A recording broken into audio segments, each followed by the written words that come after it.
Well, it's not just Wesbury that's seen a massive rise in violence, and in particular the massive increase in murders in our country in the last year. Also a huge rise in organised crime. Could you call that gangsterism? Dr. Guy Lamb is a criminologist in the Department of Politics at the University of Stellenbosch. Dr. Lamb, good afternoon to you, and thank you for your time. Sometimes people use the phrase organised crime. Sometimes communities talk about gangs. Are we talking about the same thing? Well, it's yes and no. I mean, we sort of, gangs themselves are only engaged in organized criminality when they're committing crime, or individuals who identify as a gang come together and, engage in a collective criminal activity. So gangs themselves are not part of organized criminality. It's only if they're engaging in acts of criminality in a kind of collective and coordinated way. So the organized crime universe is quite extensive, and gangs are part of that. And quite often the sort of smaller street gangs are sort of the foot soldiers of organized crime, engaging in kind of low-level extortion, robberies, for example. But you can get as we get in South Africa, quite sophisticated hierarchies of organized crime, where gangs can either be a criminal organization that kind of operates at different levels, both in the legal and in the informal sector, or in kind of very small ways. So yeah, gangs are part of this kind of universe of organized crime, but only if they're engaging in crime. The murder rate and the sort of rate of violence has just been astronomically high since the end of the pandemic. And I know that there are lots of discussions about why this is, but it does seem to be linked to an increase in organised crime. Are we any closer, any clearer to understanding why this has happened and why it seems to be so sustained? Well, I mean, the kind of, we tend to focus on gang violence and organised gang violence when it comes to organised crime, and obviously the sort of big focus is on the Western Cape, increasingly in the Eastern Cape. Now, of course, every now and again there's a focus in Gauteng. There's a lot of gang violence and organised criminality in Gauteng, but often it's not defined as such. I mean, the kind of increases that we've seen is, the types of organised crime we see, for example, gang violence. We see the minibus taxi industry-related violence, which often is kind of an type of organised crime. We're sort of seeing those on the rise, for example. But also what we've seen is, the sort of gangs, largely due to sort of economic downturn, looking to engage in other types of economic income-generating activities. So extortion's been a big one. We've seen a major shift in that sort of area. And as a result, violence is used to kind of extract resources and money out of people, but also resources are scarcer. So we're now seeing, a lot more competition and violent competition between different criminal networks and criminal actors. But, it's also a lot of firearms around there. And so this is capacitating individuals in these kind of, in these criminal networks that are competing for territorial resources, and firearms are a means to resolve disputes and deal with competition. So it's sort of this firearms and competition and also retribution that often happens between different criminal groups.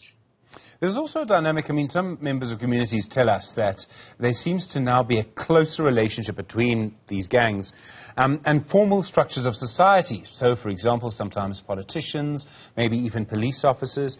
Is there a change in that dynamic? I mean, we all know, going back, 100 years in many countries, that there's often been links between the police and organised crime. Has something changed in that dynamic? Are we seeing some sort of entry or formalization almost of this crime?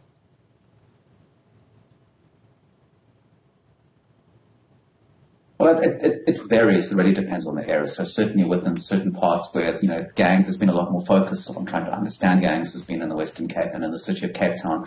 We have had certain areas where gangs have infiltrated community police forums and dominate those, provide resources to certain police stations, and this is often in the highest crime areas where we've seen this as a particular problem. And of course, last year we had that explosive judgment in the Cape High Court, or it was in the Western Cape, where sort of the judge made the judgment and made this indication that gangs had infiltrated the highest echelons of decision making around operational matters within the SAPS, and of course that matter is still being investigated and discussed.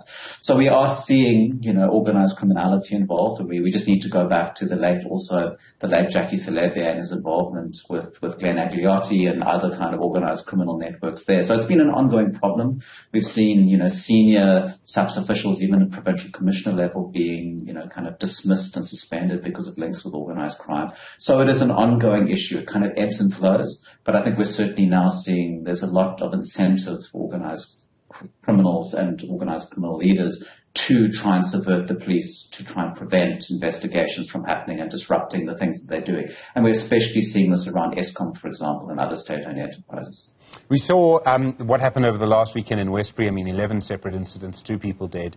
The police minister, other people promising more people on the ground. I presume that will happen this weekend. Is that the right response? And this always happens, You'll have several incidents of violence. There'll be more police officers.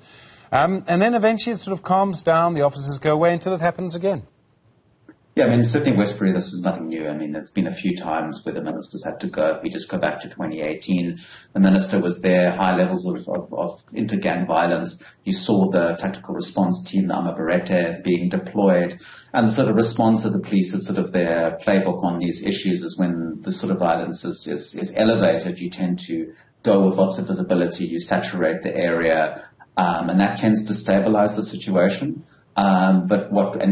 Engage in arrests, confiscate firearms, and it can be very effective in the short term, but then there's nothing really to deal with the long term, the long-term drivers of this kind of violence. So it's a consistent problem in the Western Cape, Eastern Cape, kind of authority and kind of mandate to then deal with a lot of the kind of societal drivers of gang violence. And the minister himself, I think he made this comment in the Western Cape for just outside of Manus when they were having similar problems a few years ago, and he said, look, I can solve this problem from a policing point of view, but all the other issues are other government departments and they're not coming to the party. And I think that's the issue, is the police go in, but the rest of government doesn't come in to try and help solve this. And the plan sits within this integrated crime and violence prevention strategy, but it's not prioritized by other government departments. So it's going to be this constant thing where the police go in and stabilize in the short term, arrest people, seize guns, and then, it'll kind of stay, relatively calm for a bit of time, and then conflicts between gangs emerge again and people start dying. Dr. Guy Lamb, thank you. A criminologist in the politics department at the University of Stellenbosch. Really do appreciate the time.